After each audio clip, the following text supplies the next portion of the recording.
You know what, if you like Fear Factor, then this segment's not going to really bother you. But for those of you who get a little bit squeamish about it, this will affect you. Well, the interesting thing is you're really participating in Fear Factor unknowingly. Unfortunately, the vast majority of people spend anywhere between 70 and 90% of their food budget on processed foods, and they don't realize what those processed foods are fortified with.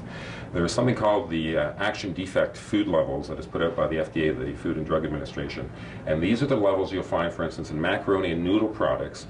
The action defect level is 225 insect fragments per 225 grams. That is the allowable level of insect fragments you have in your macaroni and noodle products before the FDA will even step in to then actually do anything about it. As long as you stay below that level, 4.5 rodent hairs in that same serving. For wheat flour, 75 or more insect fragments per 50 grams, so that's about a fifth of a cup.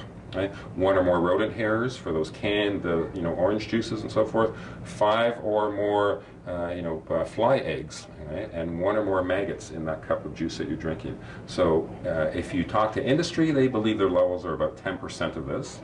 If you talk to insiders, they believe the levels are on average about 40% of this.